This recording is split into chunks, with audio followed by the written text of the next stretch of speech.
Excuse me, என் பேரு பூமிகா. என் husband Madan தண்ணில மூழ்கி ஆபத்தான நிலைமையில இங்க வந்து அட்மிட் ஆனதா கேள்விப்பட்டேன். அவர் எந்த வார்டுல இருக்காருன்னு கொஞ்சம் சொல்லுங்க ப்ளீஸ். அட்மிட் ஆனது உண்மைதான் மேடம். இப்பதான் கொஞ்ச நேரத்துக்கு முன்னாடி அவங்க சொந்தக்காரங்க வந்து டிஸ்சார்ஜ் பண்ணி கூட்டிட்டு போறாங்க. சொந்தக்காரங்க யார சொல்றீங்க? அப்பா குமாரசாமியும் அம்மா வசந்தாவும் அவங்க ஃபேமிலி டாக்டரை வச்சு ட்ரீட்மெண்ட் பண்ணிக்கிறதா சொல்லி ஜஸ்ட் இப்பதான் பில்ல செட்டில் பண்ணி கூட்டிட்டு போனாங்க மேடம். என்னங்க சொல்றீங்க? என் மாமனார் இங்க இல்ல, அமெரிக்கால இருக்காரு. அவர் எப்படி இங்க வந்து அவரை கூட்டிட்டு போக முடியும்? இல்ல இல்ல, something is wrong. ஏதோ தப்பு நடந்திருக்கு. ப்ளீஸ் கொஞ்சம் செக் பண்ணி உண்மையை சொல்லுங்களேன். யார் அவரை கூட்டிட்டு போனாங்க? நான் ஏன் போய் சொல்ல போறேன் மேடம்? இந்தாங்க நீங்களே பாருங்க. அவங்க 2 பேரும் சைன் பண்ணிட்டு தான் கூட்டிட்டு போனாங்க.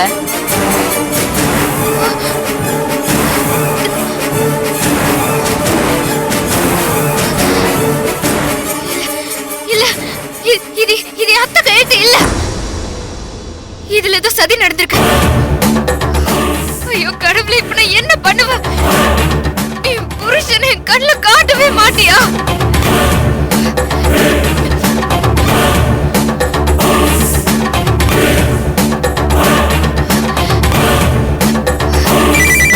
ஹலோ ஹலோ ஹலோ, அக்கா அக்கா, நான் மோசம் போயிட்டு இருக்கேன். என் புருஷனை யாரோ கடத்திட்டாங்க. என்ன பூமிகா சொல்ற? மதன் மச்சான அச்சரப்பாக்கம் எஸ்எஸ் ஹாஸ்பிடல்ல அட்மிட் பண்ணிருக்கதா சொன்னாங்க. ஆனா இங்க வந்து பார்த்தா யாரோ வசந்தா குமாரசாமின்னு மச்சானோட அப்பா அம்மா மாதிரி கையெழுத்து போட்டு டிஸ்சார்ஜ் பண்ணி கூட்டிட்டு போயிருக்காங்க. இது எப்ப நடந்துச்சு? இப்பதான்க்கா, இப்பதான் கொஞ்ச நேரத்துக்கு முன்னாடி தான் கடத்திட்டு போயிருக்காங்க. அழாத, நீ உடனே கிளம்பிங்க வா. நான் உள்ளூர் போலீஸ்க்கு தகவல் கொடுத்து மதனை தேட சொல்றேன். நீ எதுவும் கவலைப்படாத. மதன் எங்க இருந்தாலும் கண்டுபிடிக்க வேண்டியது என்னோட பொறுப்பு. சரிக்கா, சரி, நான் உடனே கிளம்பி வரேன்.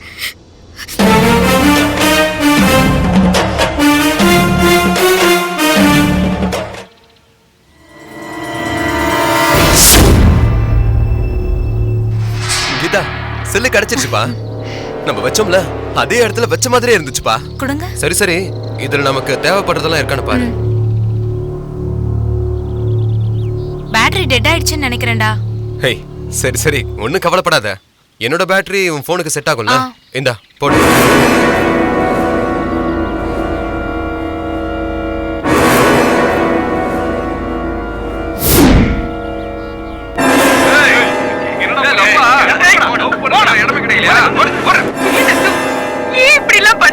எனக்கு போய் துரோகம் பண்ண உனக்கு எப்படி நான் மனசு வந்து உன்னை வச்சுக்கிறேன். என்னடா சொன்ன? ஒரு வார்த்தைக்காக பயந்துட்டு நானே என் கையால ஏய் ரமேஷ், இங்க பாரு. அன்னைக்கு நம்மள விரட்டி அடிச்சான்ல, அதான் அந்த குடிமைக்காரன். அவனை பாரு, யாரையும் மிரட்டிட்டு இருக்கான்.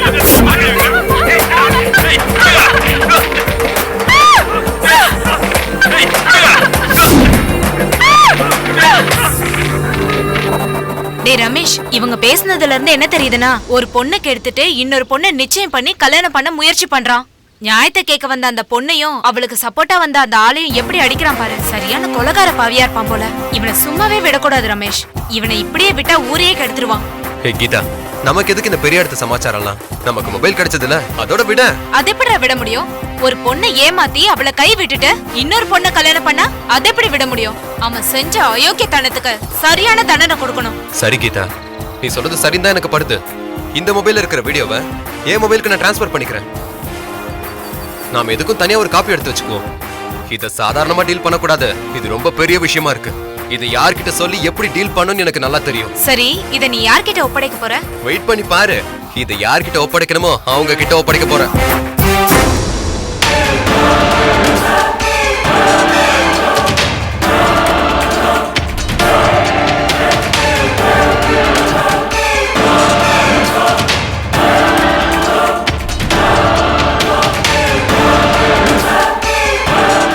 அக்கா, என்னக்கா ஏதோ யோசனை இருக்கீங்க போல இருக்கு. வேற ஒன்றும் இல்லை முத்து. பூமிகா வரேன்னா இன்னும் காணோம். அதான் என்ன ஆச்சுன்னு யோசனையில் இருக்கேன். என்னக்கா, பூமிகாவுக்கு ஏதாவது பிரச்சனையா? காணாம போன மதன் ஹாஸ்பிட்டல் இருந்திருக்காரு. பூமிகா தேடி கண்டுபிடிச்சு போறதுக்குள்ள யாரோ டிஸ்சார்ஜ் பண்ணி கடத்திட்டு போயிருக்காங்க. அதான் ஹாஸ்பிட்டல்ல போய் பார்த்துட்டு மதன் காணோன்னு சொல்லி அழுந்தா. அதான் நேர்ல வான்னு சொல்லியிருந்தேன். அவளுக்கு அதான் காத்துட்டு இருக்கேன். அக்கா, அக்கா, என்ன ஏன் அழற? என்னது? மதன் கொன்னும் ஆகாது. எல்லாம் நான் பாத்துக்கிறேன், அழாத. அக்கா, நான் போன்ல சொன்னல, மதன் மச்சான் உயிருக்கு ஆபத்துக்கா. யாரோ ஹாஸ்பிடல்ல இருந்து போலி அப்பா அம்மாவை செட் பண்ணி அவரை டிஸ்சார்ஜ் பண்ணி கடத்திட்டு போயிட்டாங்க அக்கா. அவங்க எங்க போயிருக்காங்க, என்ன செய்ய போறாங்கன்னு எனக்கு ஒண்ணும் புரிய மாட்டேங்குதுக்கா. ஐயோ பூமிகா, அழாத. மதன் கொன்னும் ஆயிருக்காது. பயமா இருக்குக்கா. அழாத. மதனை கடத்தினது உண்மைதான். ஆனா மதன் உயிருக்கு ஆபத்து இல்ல. நீ எனக்கு ஃபோன் பண்ணி சொன்ன உடனே போலீஸ் எல்லாரையும் அலர்ட் பண்ணிருக்கேன். அவங்களும் அங்க இருக்கிற எல்லா செக் போஸ்டையும் செக் பண்ண சொல்லிருக்காங்க. எல்லா இடத்துலயும் செக் பண்ணிட்டு இருக்காங்க. கண்டிப்பா மதனை 10 கிலோமீட்டருக்குள்ளதான் முறைச்சி வச்சிருக்கணும். போலீஸ் ஒவ்வொரு இடமா தேடிட்டு இருக்காங்க. எப்படியும் தேடி கண்டுபிடிச்சிருவாங்க, பயப்படாத. ஐயோ, யாரு கடத்துனாங்க, எதுக்கு கடத்துனாங்கன்னு ஒண்ணுமே தெரியலையேக்கா. அவர் உயிருக்கு ஏதாவது ஆபத்து வந்துருமோ, உடனே கொஞ்சம் கண்டுபிடிச்சு கொடுங்கக்கா, ப்ளீஸ்க்கா. கடத்திட்டு போனவங்களோட நோக்கம் மதனை கொல்லறதுக்காக இருக்காது. கொல்லறது அவங்களோட நோக்கம்னா ஹாஸ்பிட்டல்லயே கொண்டு இருக்கலாம். இல்லைன்னா அவங்க அடியாட்களை வச்சு கடத்திருக்கலாம். ஆனா அவங்க அப்படி செய்யல. மதனோட அப்பா அம்மா மாதிரி யாரையோ செட்டப் பண்ணி கடத்திட்டு போயிருக்காங்க. இதுல இருந்து என்ன தெரியுதுன்னா, மதனை கொல்லறது அவங்களோட நோக்கம் இல்ல. கொஞ்ச நாளைக்கு மதனை மறைச்சு வைக்கிறது தான் அவங்களோட நோக்கமா இருந்திருக்கும். அழாதன்னு சொல்றேன்ல, அழாத. அழாத பூமிகா, நான் சொல்றேன்ல. உனக்கு இன்னும் பயம் போலியா? ஒரு நிமிஷம் இரு. Good morning madam. வாங்க வாங்க.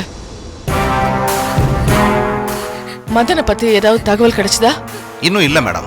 தனிப்பட அரேஞ்ச் பண்ணி தேடிக்கிட்டு இருக்கோம். ஆனா சீக்கிரம் கண்டுபிடிச்சிருவோம் மேடம். ஒவ்வொரு இடமா சல்லடை போட்டு தேடிக்கிட்டு இருக்கோம். கண்டிப்பா அந்த 10 கிலோமீட்டர் சுற்றளவுல இருந்து மதனை எங்கேயும் கொண்டு போக முடியாது. குற்றவாளியை சீக்கிரமா கண்டுபிடிச்சு அரெஸ்ட் பண்ணிடுவோம் மேடம். கேட்டுக்கிட்டியா? மதன் உயிருக்கு எந்த ஆபத்தும் வந்துடாது. மதனை கண்டுபிடிச்சு உன் முன்னாடி நிறுத்துறேன். அது ஏன் பொறுப்பு, சரியா?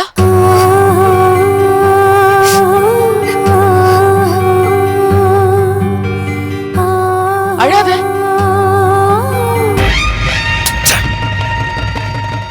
சொன்ன மாதிரியே மதனை கடத்திட்டானுங்க. ஆனா இன்னைக்கு என்ன பார்த்து ஒரே போலீஸ் ரைடா இருக்கே. வர்ற வழியில ஏதாவது போலீஸ்ல மாட்டிருப்பானுங்களா? என்ன ஆச்சுன்னு ஒன்றும் தெரியலையே. அவனுங்களுக்கு ஃபோன் பண்ணலாமா வேண்டாமா?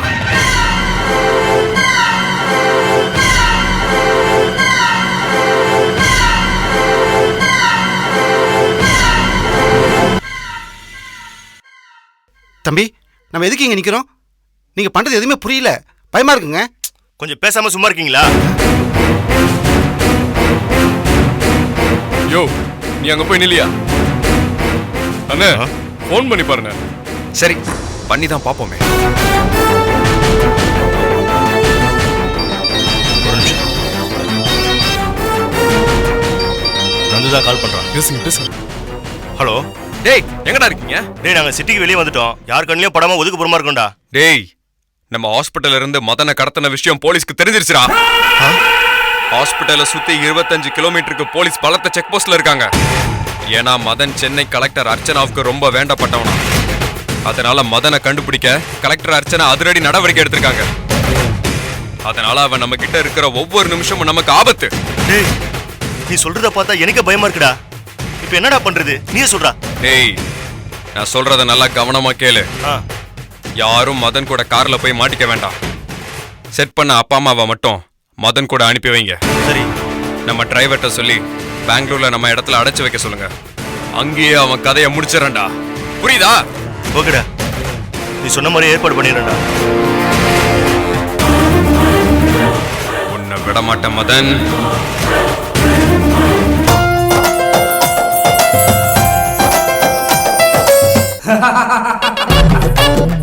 தர்மதுரையோட சாங்ஸ் டிஃப்ரெண்டா கொடுத்திருக்காரு யுவன் சங்கர் ராஜா. பாடல்கள் எல்லாமே வந்து ட்ரெண்ட் மியூசிக்ல கேளுங்க.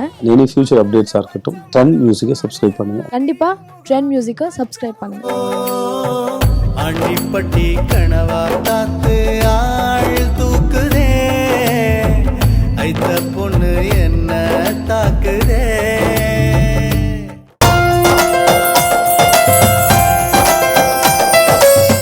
அண்ணே, என்ன நந்தகுமார் உங்க எல்லாரையும் போலீஸ் கண்ணில் படாம மறைஞ்சிருக்க சொன்னான். நீங்க இங்க இருந்து கிளம்புங்க. சரிண்ணே, நாங்க பாத்துக்கிறோம். மதனை கஷ்டப்பட்டு கடத்திட்டு வந்திருக்கோம். நீங்க கொஞ்சம் உஷாரா இருங்க. பாத்துக்கிறேன்டா. சரி சரி, நீ கிளம்பு. சரிண்ணே.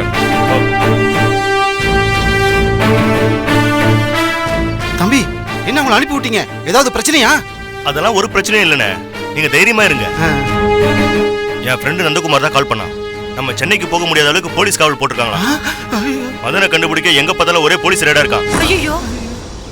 அதனால நாங்க உங்க கூட வர முடியாது. நீங்களும் மதனை மட்டும் தான் பெங்களூர் போறீங்க. என்ன தம்பி, எங்களை தனியா போக சொல்றீங்க? போற வழியில போலீஸ்ல ஏதாவது மாட்டிக்கிட்டா நாங்க என்ன பண்றது? இத பாரு தம்பி, எங்களால தனியா எல்லாம் போக முடியாது. நீங்க எதுக்கும் பயப்படாதீங்கம்மா. நீங்க தனியா போகல, கூட டிரைவரும் வரான். டிரைவர் நம்மளுதான். போலீஸ் கண்ணில் படாம பெங்களூர்ல நம்ம இடத்துக்கு சேஃப்டியா கொண்டு போய் சேர்த்துருவான். ஐயா தம்பி, இதெல்லாம் சரிப்பட்டு வராது. ஏதோ பணத்துக்கு ஆசைப்பட்டு வறுமைக்கு பயந்தே நாங்க நடிக்க ஒத்துக்கிட்டோம்.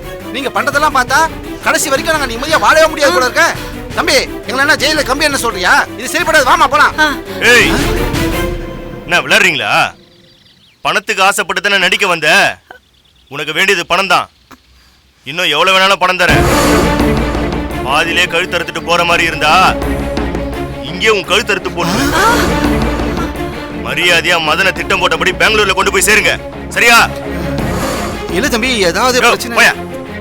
உங்களுக்கு எந்த பிரச்சனையும் வராது. தைரியமா இருங்க, நான் இருக்கல. போங்க, வண்டியில போய் உட்காருங்க. டேய், நேரா வண்டியா ஜாகிரதையா பார்த்து கூட்டின்னு போ.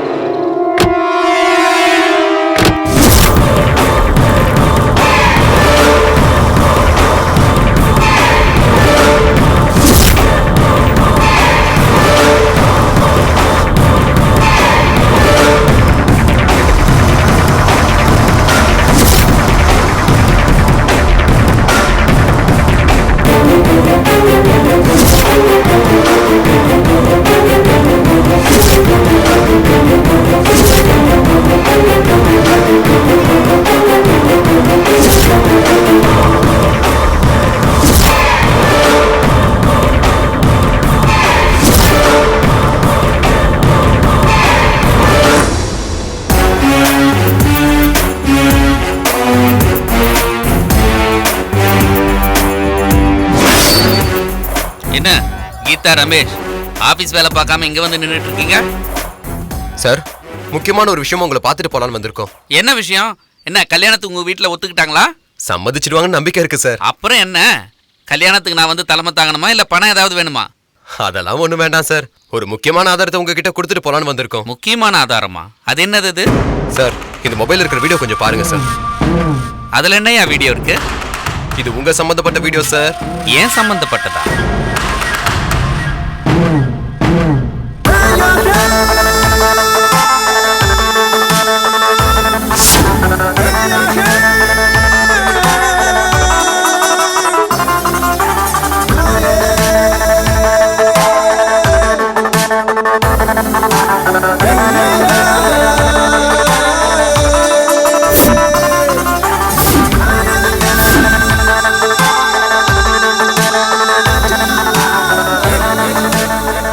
ஆமா, இதை எங்கிருந்து எடுத்தீங்க? எப்படி கிடைச்சது உங்களுக்கு? நாங்க 2 பேரும் எங்களுக்கு சீக்கிரமா கல்யாணம் ஆகணும்னு வேண்டிக்க அந்த காட்டம்மன் கோயிலுக்கு போயிருந்தோம் சார். அப்ப நாங்க 2 பேரும் மனசு விட்டு பேசுறத பதிவு பண்ண இந்த செல்போன் ஆன் பண்ணி ஒரு மரத்துல வச்சுட்டு பேச ஆரம்பிச்சோம். அப்பதான் அந்த குடுமி வச்சவன் எங்களை மிரட்டினா. நாங்க பயந்துட்டு மொபைல் எடுக்காம அங்க இருந்து வந்துட்டோம். இன்னைக்கு தான் போய் அந்த மொபைல் போன் எடுத்து பார்த்தோம். அதுல இது எல்லாமே பதிவா இருக்கு சார். இது ஏன் உங்ககிட்ட எடுத்துட்டு வந்தோம்னா, இதுல உங்க தங்கச்சி பொண்ணு பூமிகாவும் ஜோதிகாவும் இருக்காங்க சார். ஜோதிகாவை கல்யாணம் பண்ணிக்கதான் அந்த குடும்பிக்கார அந்த பொண்ணையும் அந்த பொண்ணுக்கு சப்போர்ட்டா வந்த அந்த ஆளையும் அடிச்சு போட்டிருக்கான் சார். இதுல பதிவா இருந்ததை பார்த்து நாங்க ரொம்ப ஷாக் ஆயிட்டோம் சார். ஜோதிகா வாழ்க்கை அவன் கெடுத்துட கூடாதுன்னு தான் நாங்க இதை உங்ககிட்ட கொண்டு வந்தோம் சார். அந்த பொண்ணுக்கு துரோகம் பண்ண அந்த குடுமிக்காரனை விடக்கூடாது சார். அவன் குடுமியை அறுக்கணும் சார். ஆமா சார், பொம்பளை மாதிரி கொண்டைய போட்டுக்கிட்டு காதல கடுக்கனை போட்டுக்கிட்டு பொண்ணுங்க வாழ்க்கையை கெடுத்து திரிறான் சார் ராஸ்கர். அவனை சும்மா விடக்கூடாது சார். உங்க தங்கச்சி பொண்ணோட வாழ்க்கையை கெடுக்க நினைச்சா அவனுக்கு தகுந்த தண்டனை கொடுக்கணும் சார். சரி, இந்த விஷயத்தை நான் பாத்துக்கிறேன். இதை ரகசியமா உங்களுக்குள்ளவே வச்சுக்கோங்க. சரி சார். யாருக்கிட்டையும் சொல்லாதீங்க. இது ரொம்ப ஆபத்தான விஷயம். வெளியே சொன்னா உங்களுக்கு தான் பிரச்சனையாகும். இல்ல சார், நாங்க யார்கிட்டயும் சொல்ல மாட்டோம் சார். சரி, நீங்க தைரியமா போங்க சார். இந்த மொபைல் இது என்கிட்டயே இருக்கட்டும், நான் பாத்துக்கிறேன். நீங்க கிளம்புங்க கிளம்புங்க.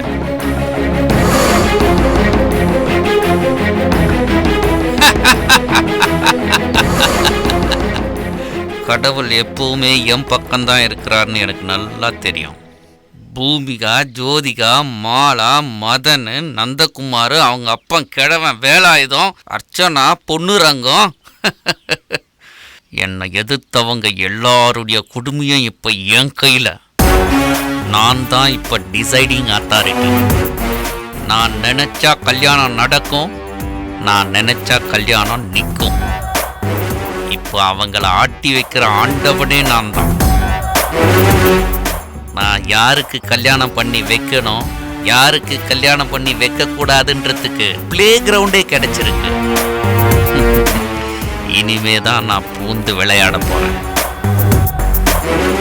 என் விளையாட்டை அந்த கலெக்டர் அம்மா அர்ச்சனா கிட்ட இருந்தே ஆரம்பிக்கிறேன்.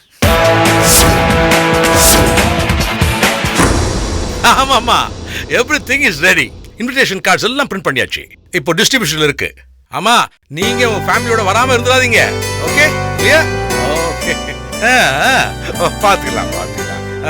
சோமு இங்க வா. என்னப்பா? நான் சொன்ன இன்ஸ்ட்ரக்ஷன்ஸ் ஃபாலோ பண்ணிட்டு இல்ல? அதெல்லாம் முடிச்சாச்சு. கல்யாணம் பண்ண முடிச்சாச்சுப்பா. குட். அந்த ப்ரொவிஷன்ஸ் எல்லாம் சொல்லிட்டியா? அதுக்கு தான் போறீங்க.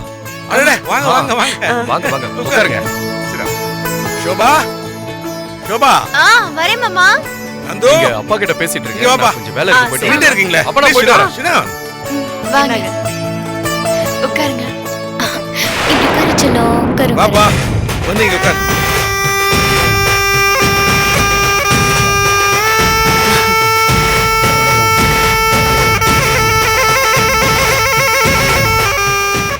ஐயோ, ராதா வேற உள்ள இருக்கா, என்ன பண்றது?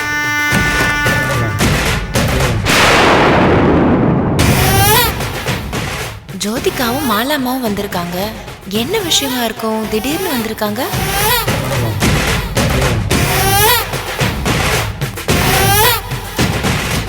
போனும் இல்லாம எந்த தகவலும் இல்லாம திடீர்னு இப்படி வந்திருக்கீங்க?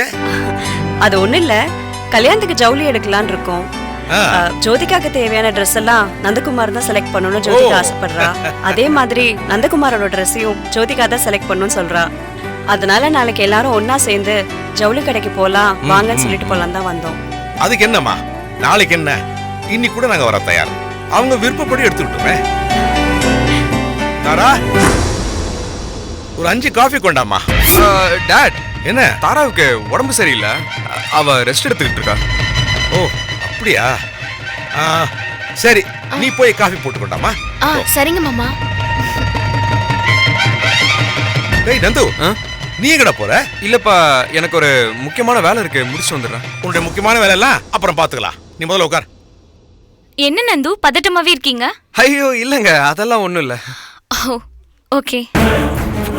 போல இருக்கே.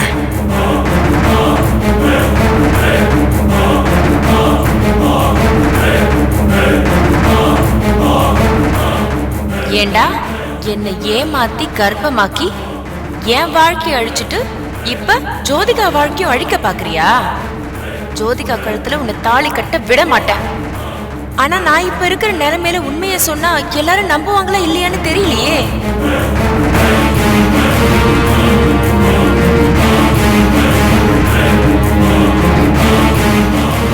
எனக்கு பக்கபலமா இருந்த மதன் மாமா என்ன ஆனாருன்னே தெரியல. ஆனா மதன் மாமா எப்படியும் கல்யாணத்துக்கு முன்னாடி வந்துருவாரு. அவர் வர்ற வரைக்கும் நான் இப்படியே மெமரி லாஸ் ஆன மாதிரி நடிக்கிறது தான் எனக்கு நல்லது. இல்லைனா அதுவே என் உயிருக்கு ஆபத்தாயிடும்.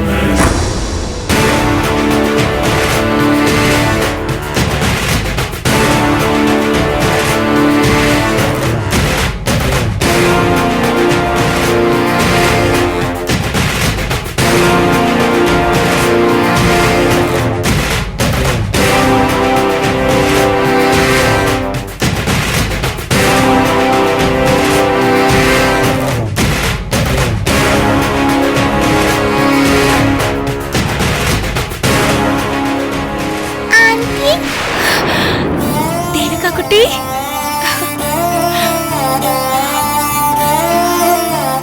என்னடா செல்லம்?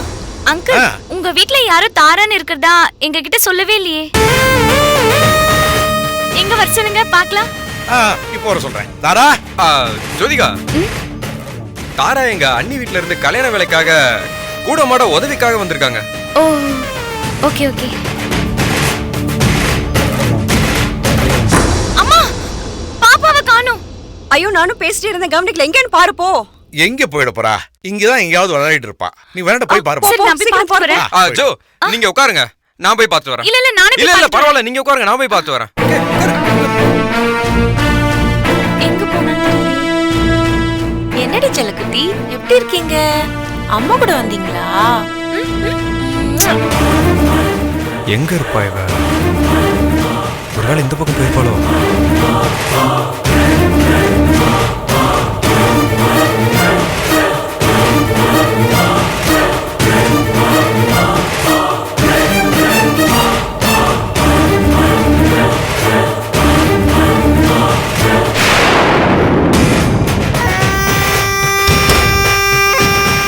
ஏய் குழந்தை கூட. நான் குழந்தைய கொடுக்க மாட்டேன். ஐயோ இவ வேற டென்ஷன் ஏத்துறாளே. ஆமா, இந்த குழந்தை யாரு? வீட்டுக்குள்ள நிறைய பேர்லாம் வந்திருக்காங்க. ஒரு பொண்ணு வந்திருக்கு, அது கூட ஒரு அம்மா வந்திருக்காங்க. யார் இவங்கலாம்? நானே போய் குழந்தைய அவங்க கிட்ட கொடுத்துட்டு வந்துடுறேன். நீ எங்கேயும் வெளியெல்லாம் போக கூடாது. ஏன்? ஏய் சொன்னா கேளு. நீ முதல்ல போய் உட்காரு. அதான் ஏன்னு கேக்குறேன்ல. தேவிகா, தேவிகா, தேவிகா. ஐயோ இவ வேற வந்துட்டாளே. தேவிகா.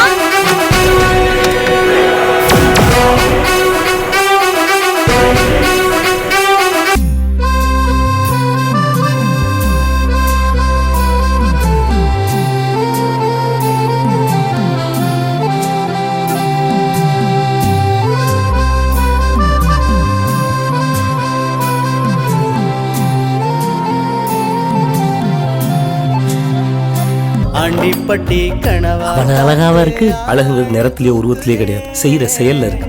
ஐத்த பொண்ணு என்ன தாக்குதே. ஆனா நீங்க அப்படி இல்லையே, கொஞ்சம் அலப்பற பண்றாப்ல இருக்கு.